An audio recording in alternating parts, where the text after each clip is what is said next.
আজকে দুঃখের সাথে বলতে হয় যে ৫-৭ বছর সাদিকুজ্জামান সুমন খান এদের এই টাকাগুলা রেখে দিয়েছে, কিন্তু ৫ তারিখের আগ পর্যন্ত আমার কাছে যেসব রিপোর্ট আছে বিভিন্ন সময় বিভিন্ন লোককে বলছে টাকা চাইলে যেদিন ইচ্ছা সেদিন দেব, টাকা চাইলে কেসে ঢোকাবো, দরকারে ছেলেপেলেদের পিটাবো, এই ধরনের সংবাদও আমার জানা আছে।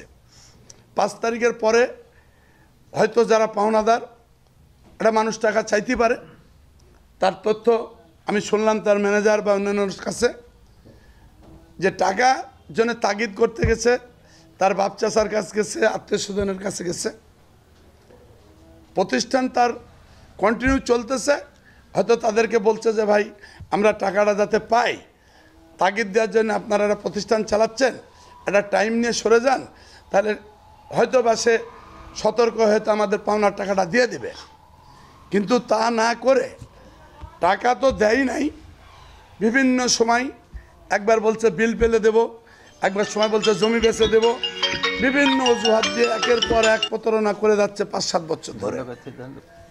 এরা সাধারণ মানুষ, ব্যবসায়িক দীর্ঘদিন টাকা পাবে যেতেই পারে, এবং তার ম্যানেজারদের সাথে নিয়ে গেছে, সামাজিক লোক সাথে নিয়ে গেছে প্রতিষ্ঠানে, কিন্তু সে তো টাকা দেয়ই নাই। আবার এইসব লোকের নামেই এই লালন কণ্ঠ যে সাংবাদিক লেখছে, খুব দুঃখজনক।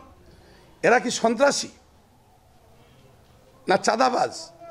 টাকা চাইতে গেছে যে আপনাদের মাধ্যম দিয়ে যাতে আমরা টাকাটা তাকে জানানো হোক, সেজন্য আমাদের টাকাটা দিয়ে দেয়, যেহেতু বাটা বিক্রি করছে তার কাছে গচ্ছিত টাকা আছে, এটা দিয়ে দেয় যেন।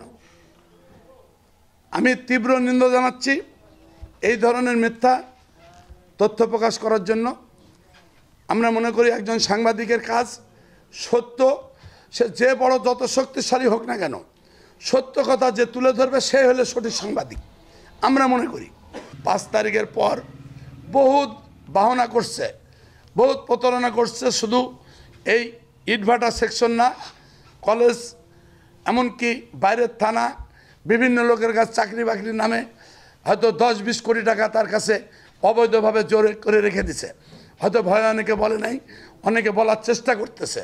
তো এইটা যদি সুন্দরভাবে সুমন খান যদি এই টাকাটা অতি সত্ত্ব না দেয়, আমরা কিন্তু কে কোথায় টাকা পাবে তাদের সবার লিস্ট করে পুনরায় আবার আপনাদের মাধ্যমে প্রকাশিত করে সমস্ত টাকা আদায় করে দেওয়ার জন্য আমি সহ দৌলতপুরের সাধারণ মানুষকে নিয়ে কিন্তু সুমন খানের বিরুদ্ধে ভূমিকা রাখতে বাধ্য হব।